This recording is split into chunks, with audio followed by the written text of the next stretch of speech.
1998 से लेकर 2019 तक सिर्फ 8 मेजर ऑपरेशन हुए हैं। तो लड़ाई हो कहाँ रहा है? 2 देश लड़ रहे हैं, 2 नेता लड़ रहे हैं, या फिर 2 बड़े लीडर्स लड़ रहे हैं? कौन लड़ रहा है एक्चुअली? चलिए माना कि लड़ाई बहुत कम जगह हो रही है, हम अपने फोर्स को कम कर देते हैं, तब क्या हो? आज के डेट पे अगर पाकिस्तान आपको अटैक करता है या चाइना के तरफ से एग्रेशन होता है, उनको जैसे पता चलेगा यहाँ पे तो फोर्सेस कम हो गए हैं, इंडियन आर्मी ने कम कर दिया है, तो क्या करेंगे वो? लास्ट 5 ईयर्स के अंदर आप देखिए कितनी सारी लड़ाइयाँ हो रही है हर जगह। क्या आज के डेट पे आप बोल सकते हैं कि army is not relevant? 3 Jat जो है it is one of the finest पलटन इंडियन आर्मी के अंदर। रिकॉर्ड है कि पाकिस्तान के अंदर डीपेस्ट पेनिट्रेशन, मतलब सबसे अंदर जाने वाली पलटन यही है। JNK में आप पिछले 1 महीने 2 महीने के आसपास में आपने सुना है, जिस दिन से मोदी जी ने गवर्नमेंट नया अपना बनाया है, उस दिन से JNK के नीचे साउथ वाला पोर्शन है, इस एरिया में बड़े सारे अटैक्स हुए हैं। अगर आपने फॉलो किया, बड़े सारे अटैक्स हुए। ये क्यों हो रहे हैं? इंडियन आर्मी में कितने नॉन हिंदू है और क्या कोई बायस्डनेस ऐसी देखी जाती है? इंडियन आर्मी के अंदर आपका कोई रिलीजन नहीं होता।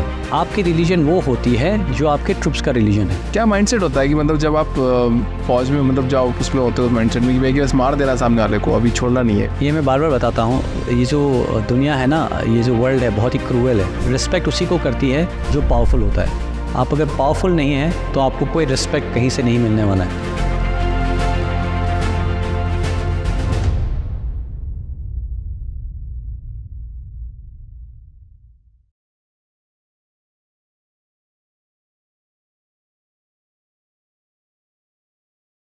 तो अगर लड़ाई की बात अपन करते हैं सर, ठीक है, सिंपल सा बहुत बेसिक क्वेश्चन बोल रहे हैं। 1990 कारगिल के बाद में सामने सामने लड़ाई नहीं हुआ, ठीक है।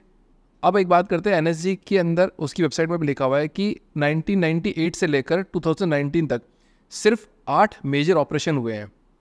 ओके, तो लड़ाई हो कहाँ रहा है? हम कहाँ हैं? हम कहाँ किससे लड़ रहे हैं? आपने पिछले 2 महीने में जम्मू एंड कश्मीर के अंदर कितने ऑपरेशंस का सुना है?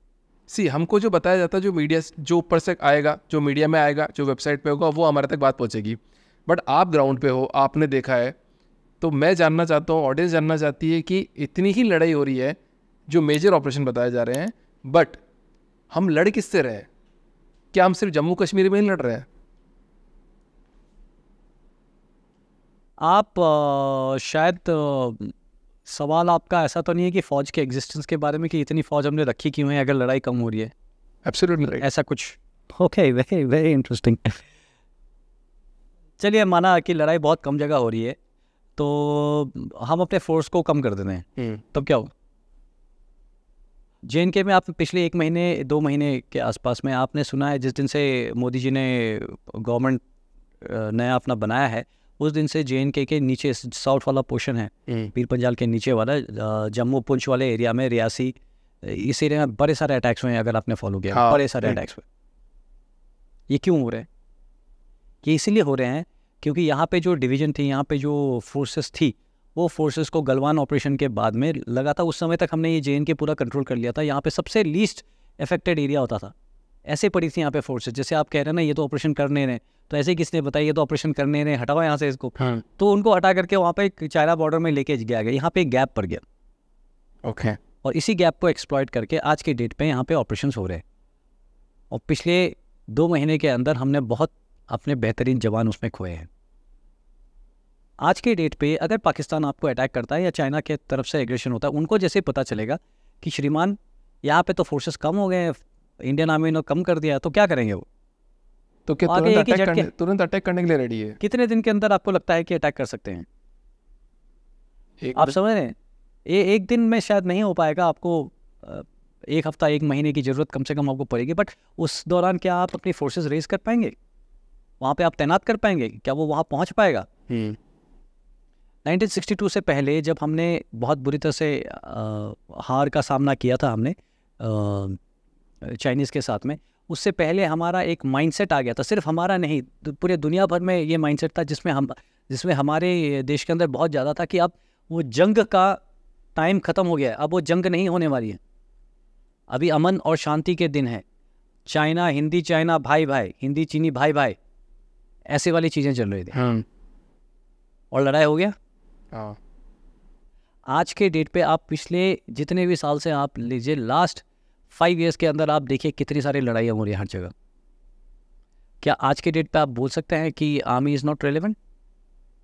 When you see so many wars, आप अपने देख लीजिए बांग्लादेश के अंदर क्या हो गया है अभी, आपके 2 हॉस्टाइल तो यहाँ पे है, you look at Ukraine and Russia, कब से वो लड़ाई किए जा रहे हैं, ईरान और इसराइल के हालात बिगड़ती जा रही है, यूएस हर जगह कोशिश कर रहा है, यूएस अभी फ्री बैठा है, आप देख लो, अभी तक सारा रिकॉर्ड है कि यूएस ही हर जगह जा करके गदर मचाते हैं और कुछ ना कुछ कर देते हैं, वो फ्री बैठे हैं और अगला टारगेट ढूंढ रहे हैं कि अब जो हमने इतना बड़ा फैक्ट्री और इंडस्ट्री लगा लिया है वेपन्स का, तो इसको हम कहाँ इस्तेमाल किया जाए। वो ज़माना गया। मैं वो वाइकिंग्स टाइप की जब बात कर रहा था कि जंग होगी तो मैं यहाँ से तैयार हो जाऊँगा, वो फोर्स को आते आते 2 महीना लगेगा, 2 महीने में मेरी फोर्स, किसी को टाइम नहीं लगना। हेलीकॉप्टर्स पैराट्रूपर्स आकर के ऐसे बैठेंगे आपकी जगह पे, आपको पता भी नहीं चलेगा क्या हुआ, तब आप कहाँ से फोर्स तैयार करेंगे, है कि नहीं। You need a professional army. And Pakistan के साथ तो लाइन ऑफ कंट्रोल है, लाइन ऑफ कंट्रोल में eyeball to eyeball, मतलब हम यहाँ बैठे हैं, वो 70 मीटर 80 मीटर 100 मीटर 150 मीटर अलग अलग जगह अलग अलग पोस्ट में बैठे हैं।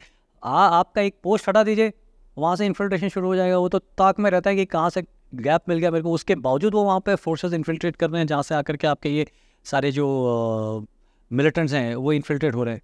तो अगर गैप मिल भी गया, मान लो अगर एक ने अटैक कर भी दिया, तो हम तो उतने सक्षम है ना कि वहाँ पे अगर अभी तुरंत हम कर सकते हैं, क्योंकि हमारी फोर्स सक्षम है, क्योंकि उनको हमने अभी निकाला नहीं है, इसीलिए तो वहीं तो कमिटेड हैं।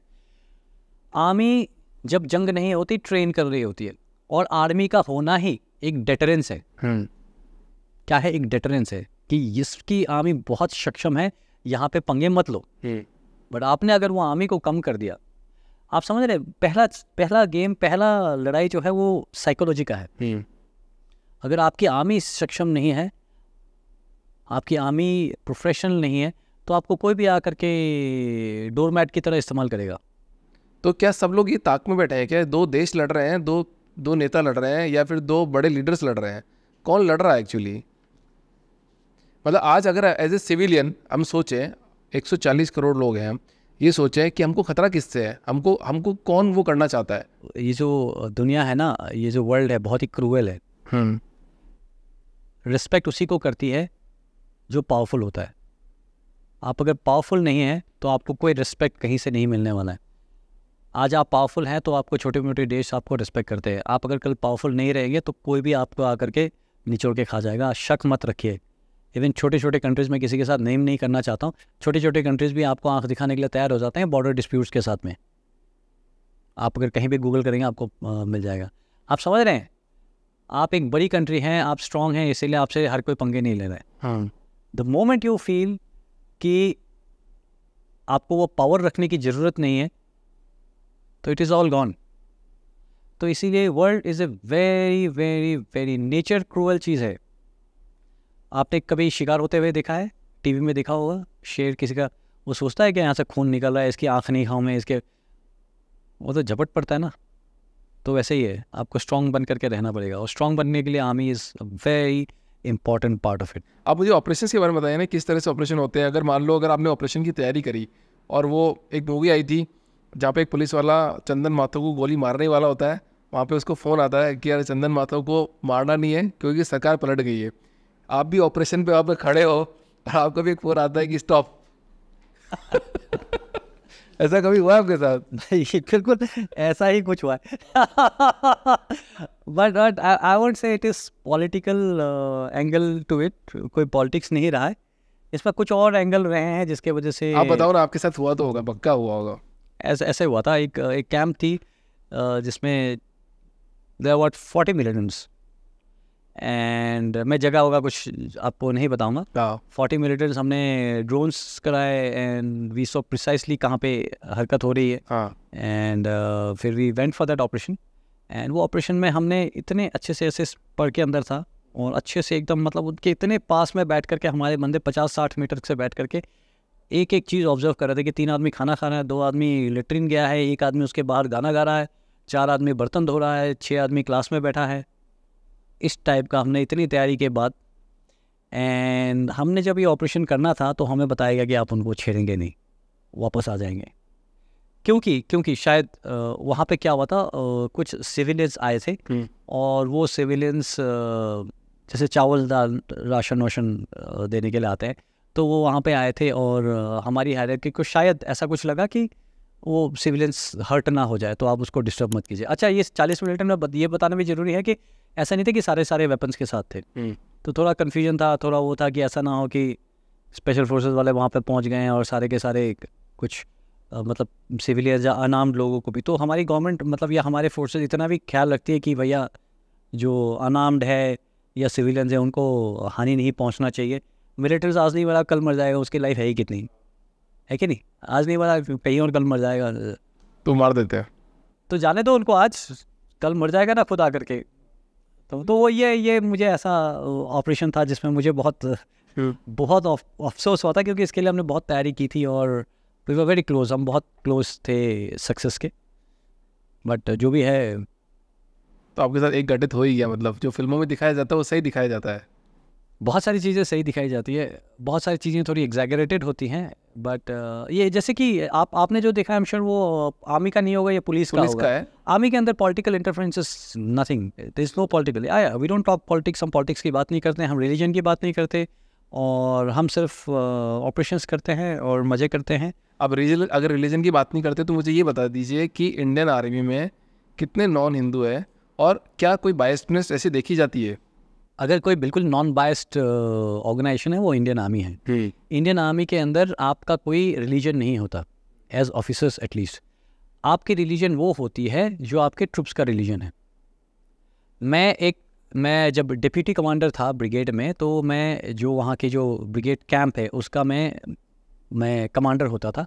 सो वो जैक लाइट इन्फेंट्री कहते हैं, Jammu and Kashmir light infantry, जिसमें सारे मुसलमान लोग होते हैं। तो सारा ईद वगैरह से लेकर के सब कुछ, कलमा पढ़ना तक सब हमने किया है वहाँ पे, सारा रिप्रेजेंट किया है। ऐसे ही इंडियन मतलब I am not exactly aware, अपने फेमस हुए हैं, there is a colonel Razak Adil Khan, ठीक है, ही कमांडेड गोरखा यूनिट कमांड किया है। सो हवन से लेकर के दुर्गा पूजा मनाने से लेकर काली पूजा मनाने से लेकर के गोरखा यूनिट में सारे के सारे सीओ ने सब कुछ किया है बिल्कुल। ऐसे ही जनरल सईद अता हसनैन है, अगेन उनके तो बड़े फेमस हुए हैं, is a very famous personality, तो उन्होंने भी वो हिंदू यूनिट कमांड किया है। तो आपका रिलीजन कुछ नहीं होता, रिलीजन होता है जो आपके ट्रुप्स का रिलीजन है, और आपका वो हमेशा से रहता है।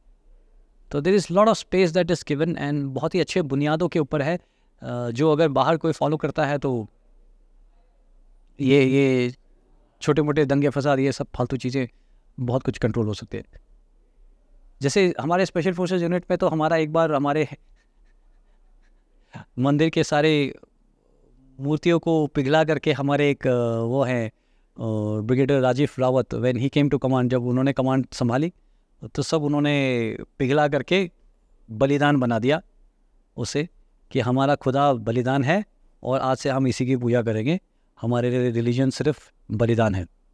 एक बात, एक गाना है बहुत बढ़िया, ठीक है, उसमें बोला गया है कि जिस रास्ते पर तू चला है यहाँ बदनामी हाई रेट मिलेगी, रोज़ नए विवाद क्रिएट मिलेंगे, धर्म के नाम पर बहस मिलेगी, सच बोलेगा तो मिलेगी धारा 295, अगर तरक्की करेगा तो नफरत मिलेगी। आपने एक स्टेटमेंट दिया था कि मेरे साहब का हुक्म, मतलब मेरे कर्नल का हुक्म, मेरे कर्नल का हुक्म मतलब उनके बॉस का हुक्म, उनके बॉस का हुक्म मतलब प्रेसिडेंट का हुक्म। बट जब आप ग्राउंड पे होते हो तब आप एक्चुअली, आपके डिसीजन ज़्यादा मायने रखते हैं। अगर वो मिशन फेल हो गया तब भी आपकी रिस्पॉन्सिबिलिटी, अगर वो मिशन पास हो गया तब भी आपकी रिस्पॉन्सिबिलिटी। बट आपने ऐसा स्टेटमेंट क्यों जारी किया था कि यार ग्राउंड की रियलिटी कुछ अलग होती है और आपको आपके नए बंदों पे विश्वास रखना चाहिए? कुछ ऐसा इंसिडेंट आपके साथ हुआ था? जो आप कह रहे हैं बहुत अहम चीज़ है। फौज में डिसिप्लिन एक बुनियादी उसूल है, लेकिन अगर आदेश, मैं ग्राउंड पे हूँ और मेरे सीनियर्स ग्राउंड पे नहीं हैं, वो कहीं और है और मुझे आदेश मिला है, इसके बावजूद मेरी रिस्पॉन्सिबिलिटी बनती है कि मैं उसको परख लूँ।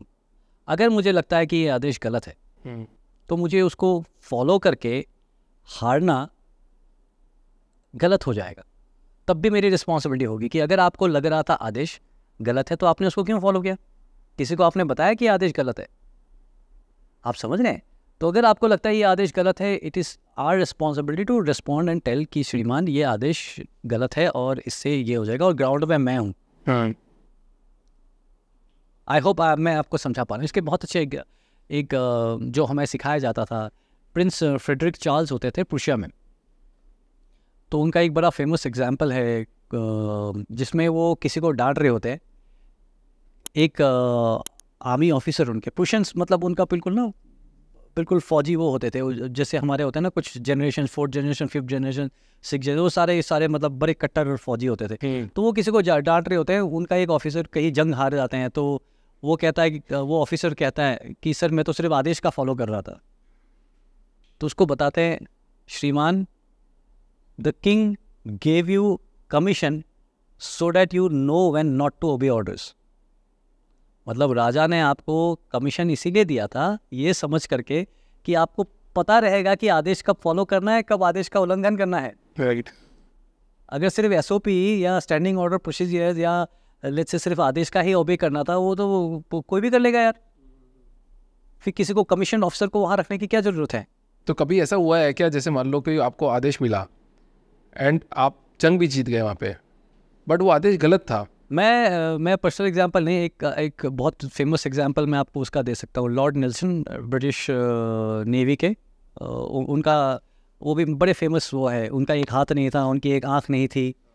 तो वो एक वॉर में थे, if I am not mistaken, this was with the Dutch, Denmark के साथ वॉर थी। और वो सेकेंड इन कमांड, बिकॉज वो बहुत ज़्यादा एग्रेसिव होते थे और मतलब ना कि जाके लड़ना है, और इवन ब्रिटिशर्स को उनके ऊपर भरोसा नहीं था, तो उनको सेकेंड इन कमांड रखा था। उनके ऊपर एक बॉस थे, I am forgetting his name, admiral hide की कुछ ऐसा होता था।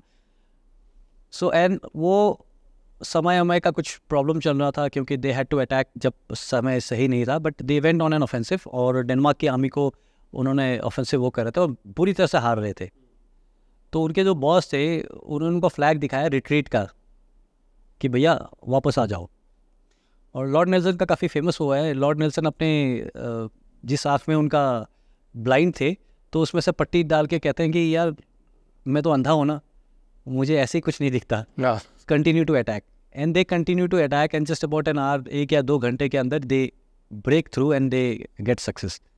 तो बट क्या उसके बाद उनको कुछ ऐसे बात बोली जाती है क्या, नहीं आपने आदेश क्यों नहीं माना, आपको जो आदेश दिया था वो नहीं माना गया? जैसे आप उस केसरी मूवी के अंदर भी देखोगे, उसमें आदेश दिया गया था कि सारे जवानों को बुला लिया जाए, नहीं आ जाओ यहाँ पे, बट सब मर जाते उसमें। जी बिल्कुल, 300 that's a very famous battle of Saragarhi को डिपिक्ट किया है।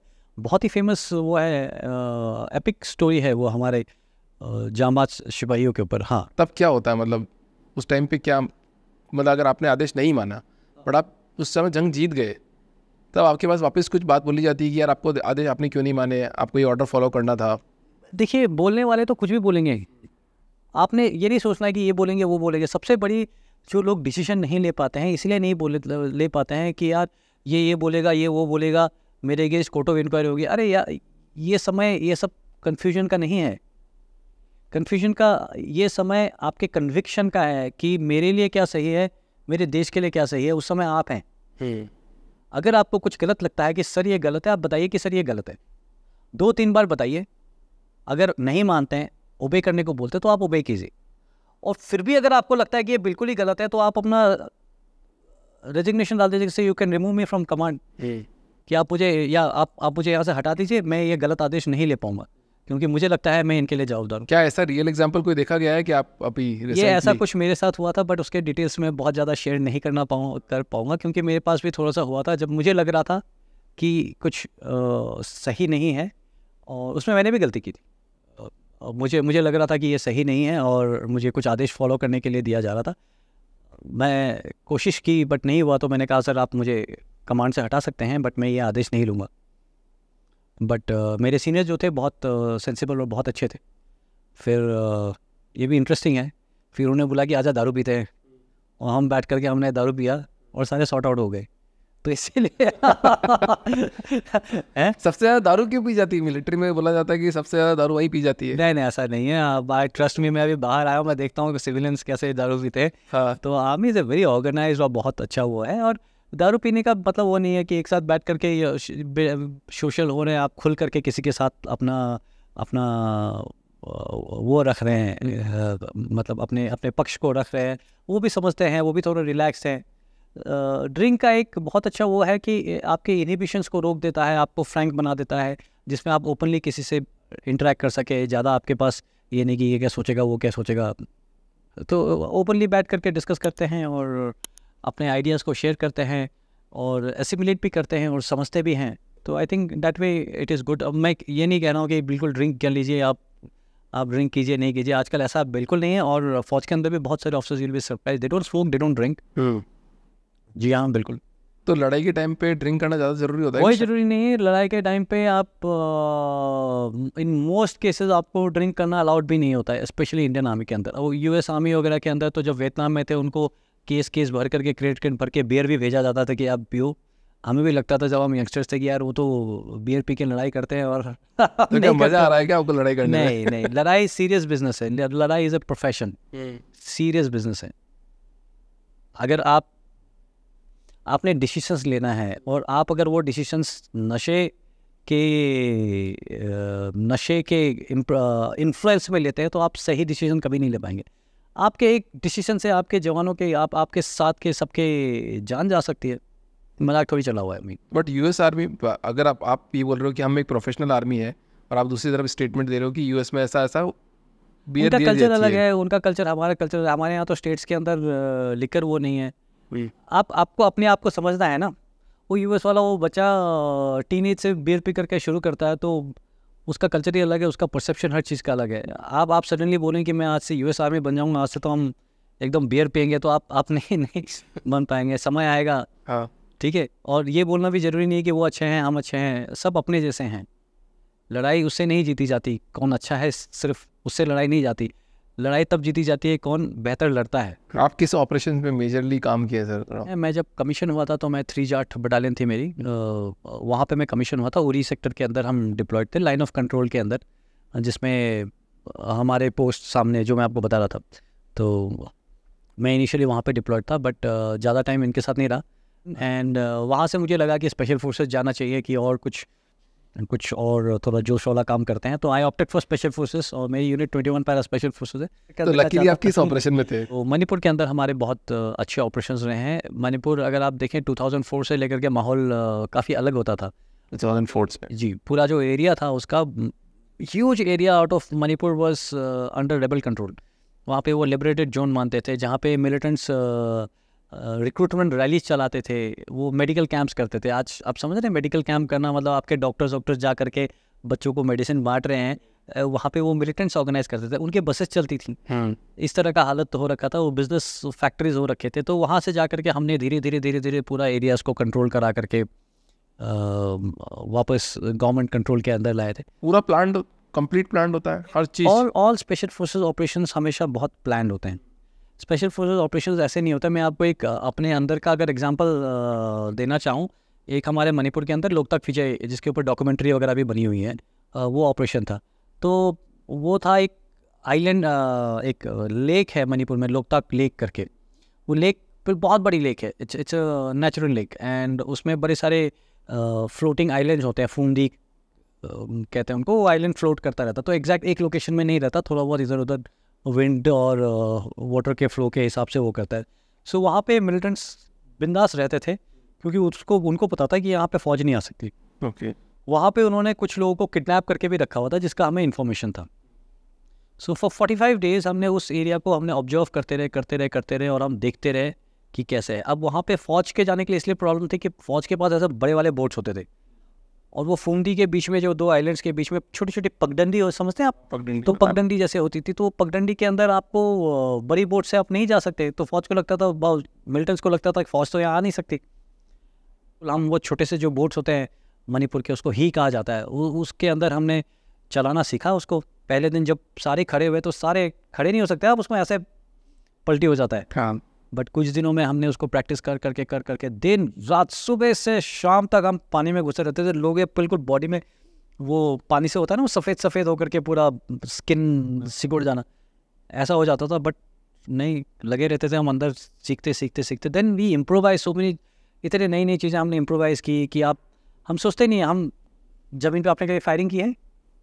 कैसे कर? हाँ, नहीं, लोग करते हैं एसएससी वगैरह में भी। तो जब फायरिंग करते हैं झटका लगता है, एक रिकॉइल होता है। सो ज़मीन पे खड़े होकर के आपको पता नहीं चलता, पानी के अंदर वही रिकॉइल बहुत बड़ा हो जाता है, क्योंकि आप पानी में है, स्टेबल नहीं है। सो उसके लिए हमने प्लेटफॉर्म्स वगैरह डिज़ाइन किए कि कैसे हो सकता है, रात में हम कैसे फाइट करेंगे, कैसे हम क्लोज इन करेंगे। और फिर हमने वो ऑपरेशन को बहुत बेहतर तरीके से अंजाम दिया। मैं कहने का ये मतलब मकसद है जहाँ से शुरू किया था कि स्पेशल फोर्सेस के ऑपरेशंस में टारगेट को स्टडी करना, टारगेट के साथ इंटरफेयर कौन करेगा, कैसे करेगा, वहाँ पे जाकर के अटैक कैसे करना ताकि कोई भागे तो वो कहाँ फंसे, टारगेट का लेआउट कि मैं जाऊँगा 10 कदम में मुझे ये मिलेगा, 4 कदम में मुझे दाहिने अलमारी होगा, अलमारी के 2 शेल्फ होंगे। वो इतना डिटेल में आप जाते हो? वो बिल्कुल बहुत डिटेल में जाते हैं, हर चीज़ हम स्टडी करते हैं। जितना आप डिटेल में घुस करके ऑपरेशन की प्लानिंग करते हैं उतना ही बेहतर आपका एग्जीक्यूशन होता है ऑपरेशन का। आप किसी ऑपरेशन में बहुत टाइम तक बाहर जंगल में कहीं पे रहे हो, मतलब एकदम डीप एरिया के अंदर? बड़े कई सारे बार हमारी जो यूनिट है वो जंगल ऑपरेशंस में स्पेशलाइज करती थी, तो हम जंगल ऑपरेशंस में जाकर जंगल में के अंदर ही जाकर के रहते थे। तो उसके बारे में बताइए कुछ, क्या होता था, क्या करते थे आप वहाँ पे? हम डेली व्लॉगर्स तो देखते हैं कि भैया डेली व्लॉगर्स हैं, बहुत सारे उनकी नॉर्मल ज़िंदगी है, बट आपकी ज़िंदगी वहाँ पे कैसे निकलती थी? देखिए, मैं आपको एक क्लासिकल ऑपरेशन की बात बताऊंगा। क्लासिकल मतलब कोई एक ऑपरेशन नहीं, नॉर्मली आप अगर पूछें कि नॉर्मल कैसा होता था, तो आपको एक जगह ही खबर होती है कि नहीं, कि इस एरिया में इधर मिलिटेंट आए हैं या आते जाते रहते हैं, तो आप उसका पूरा स्टडी प्लान करेंगे कि भैया आते जाते रहते हैं, कहाँ से आते हैं, कहाँ जाते हैं, कैसे रहते हैं, कब दिन में रहते हैं, रात में रहते हैं, घर के अंदर रहते हैं, ढोक होते हैं जैसे जम्मू एंड कश्मीर में कि वहाँ पे रहते हैं, या कच्चे मकान है, कैसे हैं, लोगों का सपोर्ट है कि नहीं, लोगों का सपोर्ट है कहाँ कहाँ पे है। फिर आप अपना ऑपरेशन प्लान करते हैं, उन एरियाज़ को अवॉइड करके जंगल में जाते हैं। हो सकता है वहाँ पहुँचने के लिए आपको 7, 8, 9, 10 दिन लग जाए, है कि नहीं। तो आपको अलग अलग रास्ते से वहाँ पे पहुँचना, आप जहाँ भी जाते हैं, स्पेशली मैं अगर मणिपुर की आपको बात करूँ, हर टर्न, हर पहाड़ी की चोटी पे जैसे आप क्लाइंब कर रहे हैं, हर जगह आपको ऐसा लगता है हर कदम पे कि हो सकता है कि वहाँ पे मिलिटेंट्स हैं। वो भी तो ऐसे बैठे नहीं है ना, अगर उन्होंने कैंप बनाया कहीं पे, वो आसपास जो रास्ते आने वाले हैं वो सब में उन्होंने एम्बुशेस लगाए होंगे। मेरे अगर आपने टेड टॉक्स वगैरह देखे हैं तो किस हिसाब से हम आईडीज़ के फील्ड के बीच में फंस गए थे, जहाँ पे हर जगह आईडीज़ लगी हुई थी, तो उन्होंने अपने आईडीज़ लगाया हुआ है कई जगह पे। सो हर कदम आप रखते हैं तो आपको लगता है ऐसा तो नहीं कि यहाँ पे आईडी फट जाएगी, कोई कैजुअलिटी तो नहीं होगा, ऐसा तो नहीं कि मैं एम्बुश के अंदर चला जाऊँगा। फिर आप वैसे केयरफुल धीरे धीरे करके दिन में या रात में, डिपेंड करता है कि आप कहाँ जा रहे हैं। आप पहुँचते हैं 6-7 दिन आप जंगलों में सोते हैं, जिसके आप जंगली जानवर से लेकर के हर कुछ होता है वहाँ पे, बट आपको फ़र्क नहीं पड़ता क्योंकि आप तो रहते ही वहाँ पे। और फाइनली जाकर के आप क्लोजिंग करते हैं, आपको जब टारगेट मिल जाता है क्लोजिंग करते हैं और फिर आप फायर खोलते हैं, फिर मारते हैं मिलिटेंट और फिर लेकर के वापस आ जाते हैं। आपके पास कौन सी गन हुआ करती थी? क्या नहीं बोलते हैं रे, कौन सी गन? वेपन्स कौन सा? राइफल्स होती हैं। राइफल्स हमारे पास पहले M58 विजेट होती थी, बाद में टेवोर्स आ गई थी स्पेशल फोर्सेस के पास। कितना फायर करती है ग्राउंड में? कितना फायरिंग होती है एक, मतलब 1 राउंड में? मतलब 1 मिनट के अंदर I am exactly I think 200-300 rounds तो शायद कर देगी जब वो ऑटोमेटिक उसमें होती है। अदरवाइज हम ऑटोमेटिक में नॉर्मली कोई भी फोर्स ऑटोमेटिक में हमेशा ज़्यादा नहीं करती है, कुछ सिलेक्टेड लोग होते हैं वही करते हैं, अदरवाइज हमेशा सिंगल राउंड ही होता है। वो तो तब है कि आप कहीं फंस गए एम्बुश के अंदर, बहुत ज़्यादा भरी तादाद में आपको फायर डालना तो आप ऑटोमेटिक में करते हैं, अदरवाइज नॉर्मल। तो आपको जैसे आप जब आए सर्विस के अंदर, तो आप क्या माइंड सेट ऐसा था कि यार कहीं जहाँ पे जंग हो रही हो, जहाँ पे कुछ हो रहा हो, वहाँ पे मेरा डिप्लॉयमेंट हो, वहाँ मैं जाऊँ?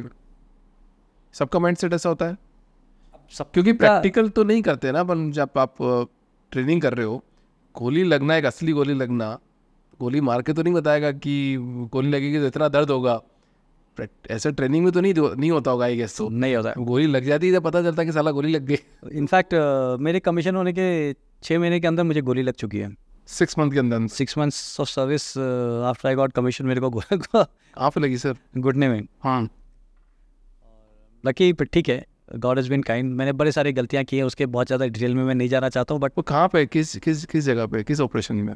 एक ऑपरेशन था, वो ज़्यादा डिस्कस करना ठीक नहीं है क्योंकि वो उसमें बड़ी सारी गलतियाँ की हैं, और वो इसीलिए मैं डिस्कस नहीं करना चाहता हूँ कि उसके प्रॉब्लम्स इश्यूज़ हैं। ऐसी बातें नहीं करना ही बेहतर है। चलो, अगर अपन ये बात कर रहे हैं तो मैं आज बोल रहा हूँ कि पॉडकास्ट में जो भी मिलिट्री सर्विस से आउट हुए हैं, जो निकले हैं बाहर, जो निकल चुके हैं, जो रिटायर्ड हो रहे हैं, फिर जल्दी निकल रहे हैं, वो सब पॉडकास्ट में आ रहे हैं। क्या कोई आपकी बातों से कोई ऐसा ऑपरेशन प्लान कर सकता है? क्योंकि एक इंटरनेट पे एक वीडियो वायरल हुआ था, मैं आपको बता रहा हूँ। वीडियो ये वायरल हो रहा है कि एक बंदी अपना बर्थडे शेयर करती है, एक बंदी अपना फ़ोटो दिखाती है, पापा मम्मी का फ़ोटो दिखाती है, सब कुछ दिखाती है, और एक हैकर उसकी वो सारी डिटेल लेके छोटी छोटी डिटेल लेके उसका पूरा बैंक अकाउंट खाली कर देता है।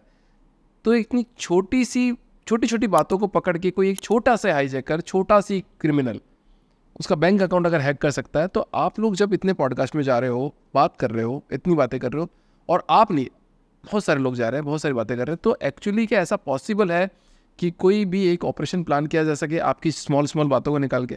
सबसे पहले तो मैं अगर अपना पर्सनल बताऊं, ऐसी कोई चीज़ मैंने नहीं बताई है जो आपको शायद गूगल में, विकिपीडिया के अंदर या किसी मूवी में या किसी किताब के अंदर ना मिले। आप समझ रहे हैं? हम वो चीज़ बताते हैं, और ये एक पर्सनल रिस्पॉन्सिबिलिटी की बात है, वो चीज़ बताते हैं जो मतलब already everywhere it is available. अभी कुछ लोगों को थोड़ा सा वो है, और मतलब उनको बुरा लग रहा है कि स्पेशल फोर्सेस वाले आकर के बहुत कुछ बता रहे हैं। तो मैं पहले तो उनका थैंक यू बोलना चाहूँगा कि आई अंडरस्टैंड कि it is all out of concern, genuine concern देश के लिए, क्योंकि उनको लगता है कि सडनली यार देश का सिक्योरिटी खतरे पे पड़ जाएगा। बट ये समझना ज़रूरी है कि देश का सिक्योरिटी मतलब कैसे, जो चीज़ें हम बता रहे हैं ये सारी आप मूवीज़ से लेकर के, जैसे मैंने आपको बताया है, हर जगह है। मैं अगर स्काई मार्शल के बारे में बता रहा हूँ, मेरे से बहुत ज़्यादा जो मैं कुछ बता, वो योद्धा मूवी में आप देख लीजिए, हाँ, उसमें है। आप कारगिल का ऑपरेशंस देख लीजिए, शेरशाह मूवी आप देख लीजिए। आप समझ रहे हैं, हम वही कुछ किस्से वो बताते हैं। अब किसी ने बताया कि एक हमारे सीनियर हैं, उन्होंने किसी अपने पॉडकास्ट में स्पेशल फोर्सेस के वेपन्स के बारे में बताया। अभी मैं आपको बताता हूँ, आप गूगल कीजिए, आप विकिपीडिया के अंदर स्पेशल एक्शन ग्रुप एनएसजी के अंदर क्या कौन कौन से वेपन्स हैं, आपको सारे डिटेल्स मिल जाएंगे।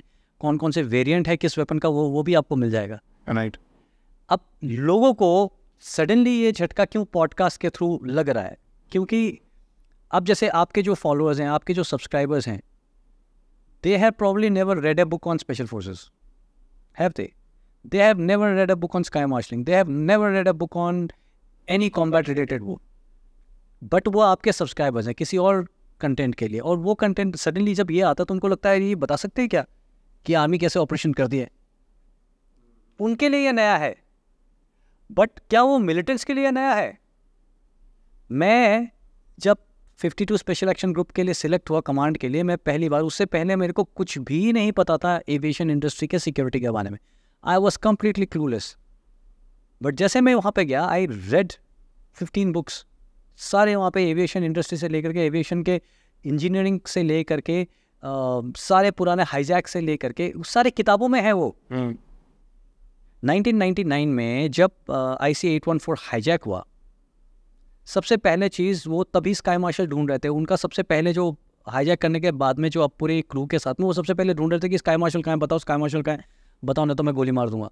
उनका सारा जो अंदर का ऑपरेशंस है वो इस नज़रिया से था कि स्काई मार्शल पक्का है यहाँ पे, उसको निकालो आप। आप किसी मूवी में डाल दीजिए जो एविएशन इंडस्ट्री से लेकर के रिलेटेड है, या किसी हाईजैक उसमें, तो ट्रस्ट मी, मतलब all I can say is, I don't want to sound too defensive और समथिंग लाइक दैट, बट हम ऐसा कुछ नहीं बता रहे हैं जिससे कोई ऑपरेशन प्लान कर लेगा, या जिसने ऑपरेशन प्लान कर लेगा उसके लिए मतलब बहुत सारे मटेरियल ऑलरेडी हैं जो शायद आप जो देख रहे हैं व्यूअर्स उनको पता नहीं है, तो उनको शायद ऐसा लगता है। But I understand it is all in, मतलब एज लॉन्ग एज आप लोग देश के हित में सोच रहे हैं, मैं किसी के अगेंस्ट कुछ नहीं बोलना चाहता हूँ। तो हमने स्लीपर सेल के बारे में भी सुना था, जो आगे मूवी में बता दिया कि स्लीपर सेल्स भी होते हैं, नाम ही पहली बार सुना था उस टाइम पे। वाह, मैं नहीं बोल रहा हूँ, ये अक्षय कुमार ने बताया मूवी में। अक्षय कुमार ने बताया कि स्लीपर सेल होते हैं। जी होता है। तो सच्ची में स्लीपर सेल होते हैं क्या? बिल्कुल होता है। हमारे इंडियन के भी स्लीपर सेल है, उधर की भी स्लीपर सेल है। बिल्कुल है। और हम तो आतंकवाद करते नहीं है ना। ये तो ब्रेड बटर है, ब्रेड बटर जैम जैसे कहते हैं ना, ये जो एजेंसीज हैं इनका तो रहना खाना यहीं पे। देखिए क्या है, किसी भी देश को सर्वाइव करने के लिए आपको पता होना है कि आपके दुश्मन कर क्या रहे, और वो आपको खुद आकर के तो आपको इन्फॉर्मेशन मिलने से रहा। तो इसीलिए आपको ये एजेंसीज का काम होता है कि ये इन्फॉर्मेशन कलेक्ट करते रहा करें, और जब हम आराम से संडे सैटरडे ये सब मना रहे हैं, उस समय भी ये लोग काम कर रहे हैं और ये कर रहे होते हैं, और ये करना ज़रूरी भी है। राइट। इसको आप ओपनली नहीं कह सकते हैं कि हम ये काम करवा रहे हैं। अगर होगा तो अब कोई भी मना कर देगा कि हम तो नहीं करवा रहे, क्योंकि एक्सेप्टेबल नहीं है। जैसे कि अगर कनाडा में भी हम अगर कोई ऑपरेशन करते हैं, तो कल अगर कैनेडियन प्राइम मिनिस्टर कुछ बोलता है तो हम ओपनली नहीं बोल सकते कि इसे मन हम नहीं कर रहे, बट नहीं कराना भी गलत होगा ना। हाँ, क्योंकि नेशनल सिक्योरिटी की बात है। पर थोड़ा सी भी इसमें गलती की गुंजाइश नहीं है। बहुत महंगा पड़ेगा, क्योंकि खाने के लिए तो बैठे हैं लोग सब। बिल्कुल।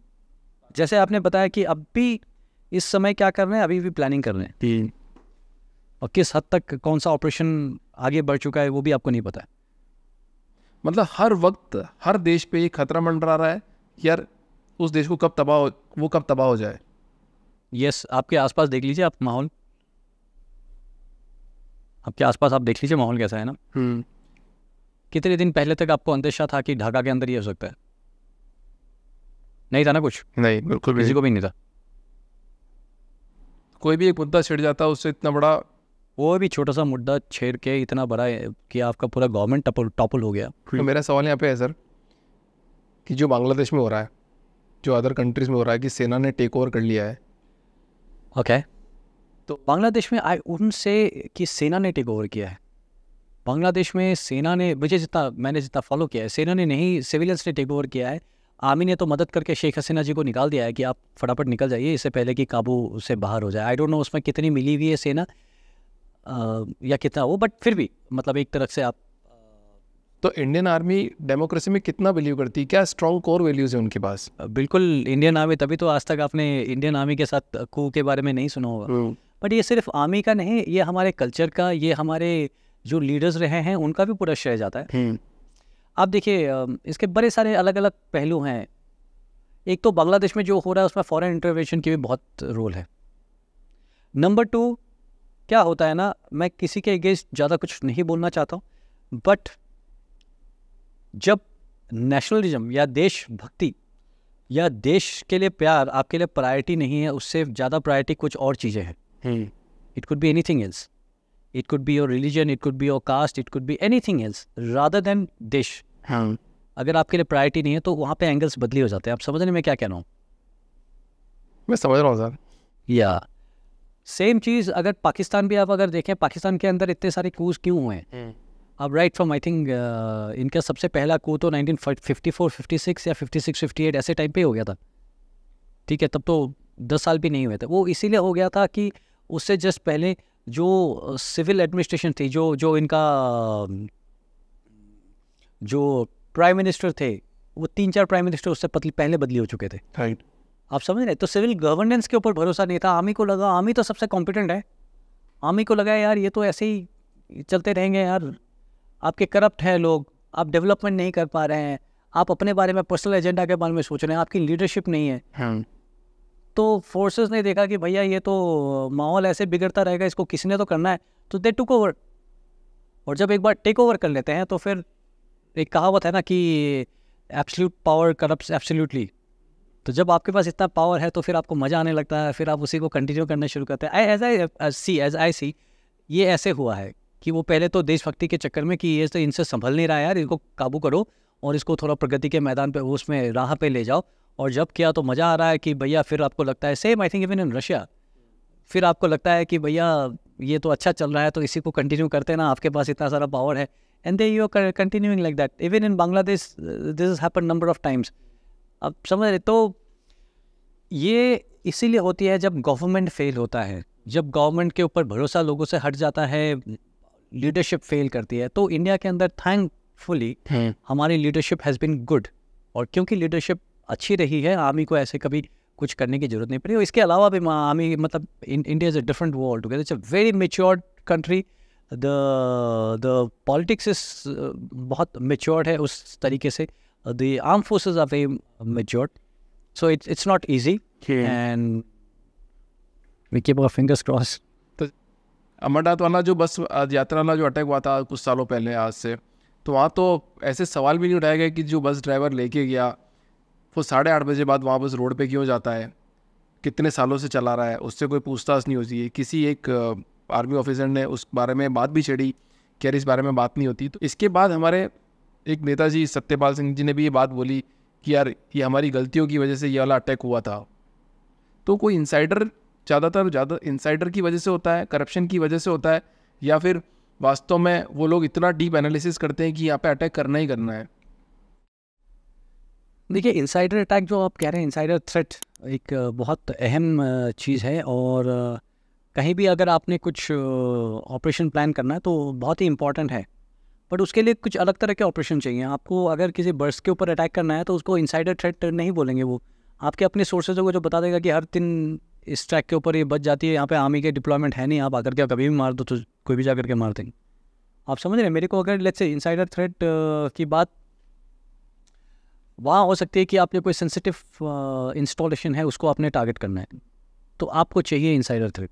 और इनसाइडर थ्रेट आज के डेट पे अगर करना है तो मतलब अगर पॉडकास्ट देख करके नहीं होंगे उसके लिए जो ये एजेंसीज हैं, इंटरनेशनल एजेंसीज जो हैं, लाइक पाकिस्तान का ISI, वो एजेंसी महीनों प्लान करके, सालों भी प्लान करके लोगों को प्लान करती है। आपकी हायरार्की में ऐसे लोग बनाते हैं जिससे आपको पूरे वही लोग मिलेंगे, एंड दे गेट एक्सेस, चाहे वो हनी ट्रैपिंग से हो, चाहे किसी को ब्राइबरी से हो, चाहे किसी को ब्लैकमेल से है, चाहे किसी को किडनैप करके उसके बच्चे को किडनैप करके उसको फोर्स किया गया है, और ऐसे लोगों को लाइन पे अलाइन कराता है, and then you get information जो आपको चाहिए जिससे आप ऑपरेशन प्लान करते हैं। तो ये होता है? बिल्कुल होता है, ऐसा ही होता है, ऐसा ही होता है। अगर मेरे को कुछ करना है तो मतलब आप समझ रहे हैं, मेरे को अगर कुछ सेंसिटिव इंस्टॉलेशन पे अगर टारगेट करना है तो उसके जो की हैं, सिक्योरिटी वाला आदमी हो जो पासेस देता है, या उसके हायरार्की में जो 3-4 लोग हैं जो अंदर चेकिंग करने वाले, ये 3-4 लोगों को एक साथ मैं लाइन पे टारगेट करूंगा।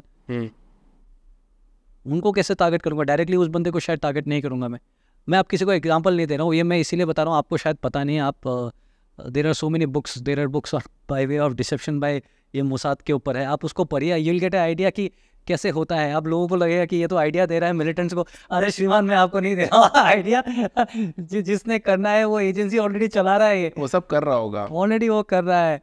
हम भी ये पॉडकास्ट इसलिए कर रहे हैं ताकि लोगों को अवेयरनेस हो, ये सब हो रहा है, हम तो सिर्फ बात कर रहे हैं कि देखो ऐसा होता है। या तो वो बंदे का ट्यूशन मास्टर को ब्लैकमेल करके, वो बंदे के साथ लिंक करके, वो फादर को लिंक करके, या किसी के वाइफ का किसी के साथ वो चल रहा है उससे निकाल करके ब्लैकमेल करके, ये सब 3-4 आदमी जो आपके रास्ते पे आने वाले हैं सबको अलाइन करके, and then you plan an operation कि आपको पूरा फ्री पास अंदर तक कैसे मिल जाए। So things are like that. ये आज मैं और आप बैठ के यहाँ पे पॉडकास्ट कर रहे हैं, वो मिलिटेंट्स जो है ये एजेंसी से ये प्लान कर रहा है कि अगला स्ट्राइक कहाँ करेंगे। तो हमारी इंटेलिजेंस भी इतनी स्ट्रॉन्ग है, हमारी बहुत स्ट्रॉन्ग है, वो भी पक्का प्लान कर रहे हैं कैसे रोका जाए। हाँ, कैसे रोका जा रहा है कैसे रोका जाए, कैसे उनको भी टारगेट करेंगे। और ये तो intelligence agencies are like that. Agniveer एक स्कीम आई थी सर, अभी भी चल रही है। बिल्कुल राइट, उसमें 4 साल का ही कमीशन है, मतलब एक बोला जाता है कि 4 साल ही आपको दिए जाएंगे। तो एक जवान के पास ना तो मोटिवेशन रहा है, बट 4 साल के बाद जब वो छोड़ देता है तब वो हथियार चलाना सीख के छोड़ता है। तो इतने सारे लोग बेरोजगार हथियारधारी अगर बनते हैं, ये मुद्दा चल रहा है।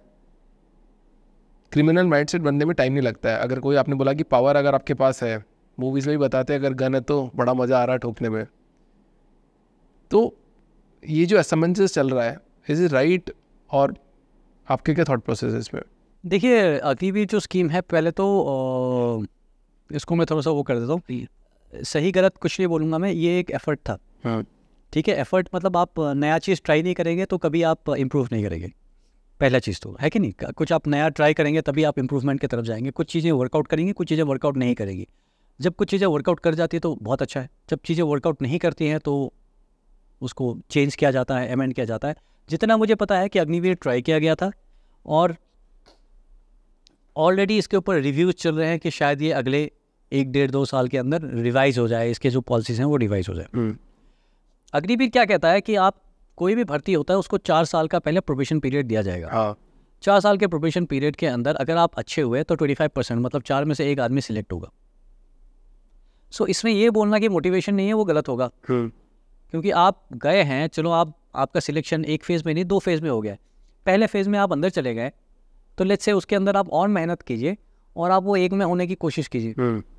ओके, है कि नहीं? आपको कोई ये नहीं कह रहा है कि आप सिलेक्ट ही नहीं होंगे, आपको अपॉर्चुनिटी मिल गई है। मतलब आप समझ रहे हैं, जैसे कि अलग अलग वो होता है ना कि रिटर्न क्लियर कर लिया, अभी मैंने अग्निवीर का सिलेक्शन रिटर्न क्लियर कर लिया है, अभी मैं अंदर जा करके वो इंटरव्यू क्लियर करना है। तो 4 साल आपको दिया जाता है, आपको अपने आप को प्रूव करने के लिए। आप अगर अच्छे हैं आप प्रूव कीजिए। तो ये अग्निवीर का सोच था, विच मैं बिल्कुल एग्री नहीं करता हूँ, या मेरे को लगता है कि मे बी 4 में से 1 क्यों, अगर 4 में से 3 अच्छे हैं तो 3 क्यों सिलेक्ट करें हम।